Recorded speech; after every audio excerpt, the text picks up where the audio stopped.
Yeah, man, greetings. It is I, Zippy Gan again. This is the follow-up to the follow-up to the followings.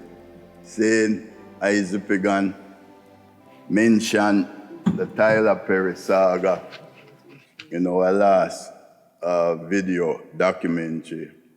We're here again because we gave our word that we're gonna make another video talking about some of the other artists, hip-hop, dancehall, and some of the legacy of I and I Zippy Gan, and where I legacy is I footprint. So we have the lovely host here again, an Hungry Man film. So you're gonna hear some things that you might not reckon or think is possible to be so. But whatever we say, our word will be so, and you could always fact check us and refute if you can. Because no one has returned to refute the claim we made on Tyler Perry and Medea and our video. So until then, Tyler Perry is still in the balance, and we're dealing with it. So right now, Zippy Gan is here, and we wanna clear up a few things out there that a lot of people don't know, or a lot of people think mistakenly or wrongfully or misunderstood. See? So, big up Hungry Man Films.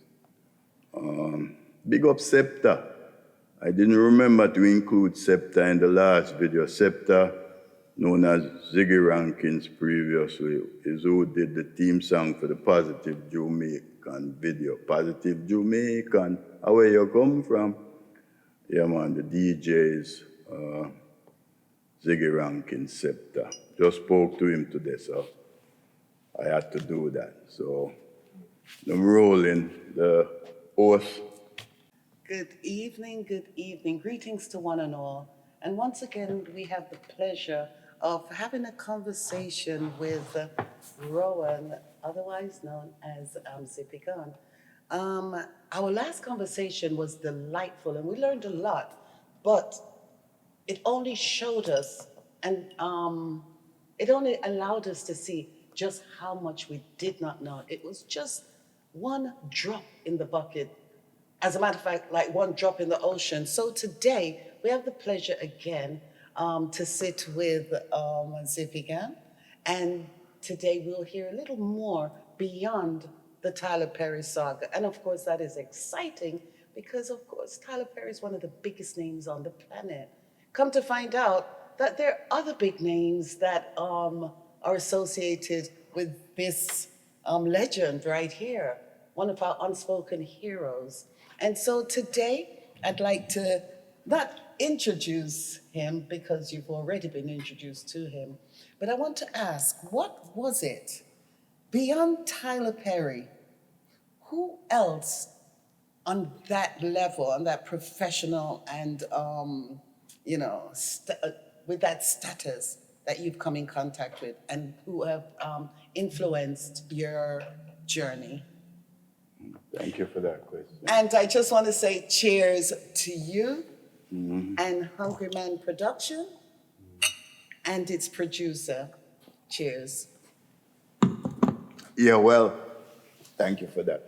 But I'd just like to help you out by saying today you are upfront with Zippy Gan again. Upfront. It's the upfront podcast, right? The other review, and you're the in the other, right? Oh. So, the female principle have to be involved, the female energy. You know what I say? Absolutely. And we're there with virgins and virgins. Things. So, like when I say Chris Rock, I would say I'm the first one to put Chris Rock as a host now, right?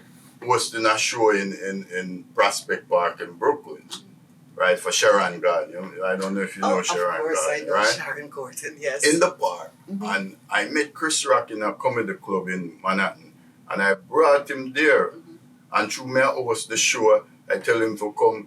And the moment I gave him the mic on the stage in Prospect Park, as me give him the mic, so the show stopped. Because them say a little girl dropping out the pan. Because there's a pan around there, so them keep show. That was it. So I tell him, said the next show, my host, I will bring him and give him the opportunity to perform. And that was at Club Lodge on Utica Avenue. Right, and him go up on stage and say this is the first time I'm gonna perform, in front of a big audience and a big stage. Club Lodge, right? So I can say I shoot Chris Rock and shoot him out the road, right? Okay. Right, so that's the introduction. Eddie Murphy. I used Eddie to Murphy? perform. Did Yeah, you say Eddie Murphy? yeah, I used to perform on the same stage with Eddie Murphy. He offered to put me in his first film, which was filmed right here in Hempstead. That's what I did it, but it never happened. So them man they know I. So it's not like who is this little just because he's a ghetto superstar no means I haven't done the work on my footprint, Totally not my understand. legacy. Let me ask you this. Do you speak to them in Jamaican? Or In Jamaica. yeah, or do they understand you totally?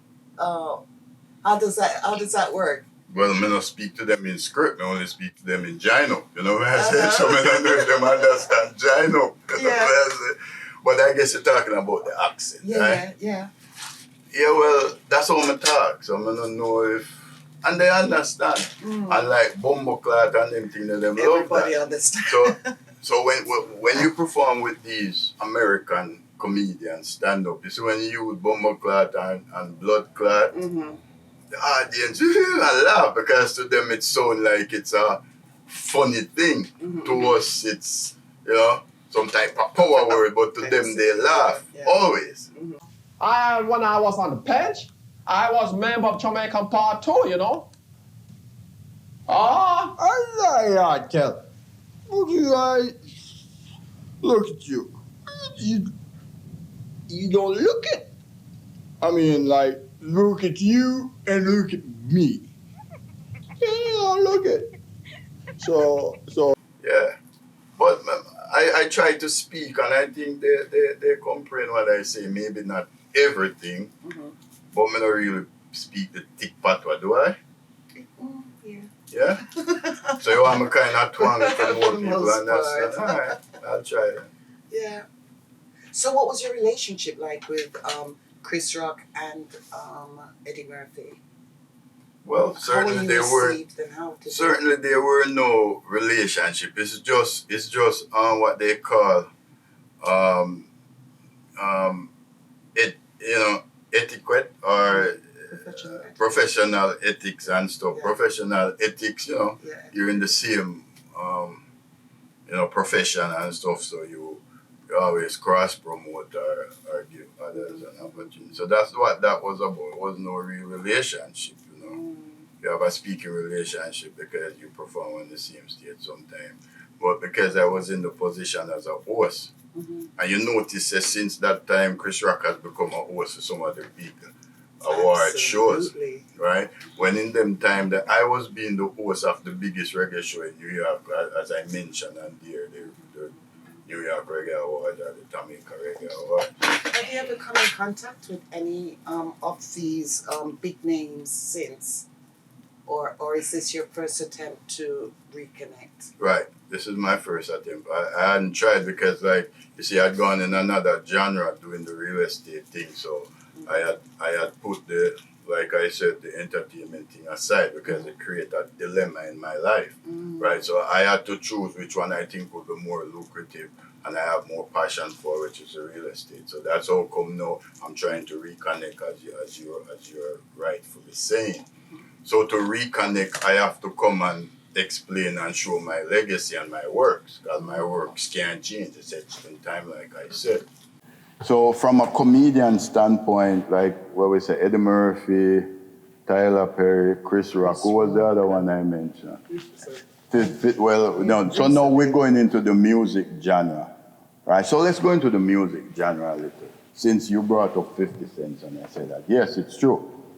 And I would love 50 to answer to this. He might not. Because also Jay-Z, I mentioned Jay-Z in the Tyler Perry. So all of those mentions I make, I will tell you how it happened. In 1993, I was the first host MC to put Jigga Z and B.I.G. on a stage in New York City called Club Arambe in Manhattan. See? Yeah, for the first time. And a lot of people don't know that Jigga, who is now Jay-Z, and B.I.G., who they call later Biggie, used to perform as a duo on stage. A lot of people don't know that. No, that they used to perform together as a duo. See, I can tell you that because I put them on stage for the first time. Right before I put on Chris Cross. Remember Chris Cross, Jump? All right, it was a show with Chris Cross.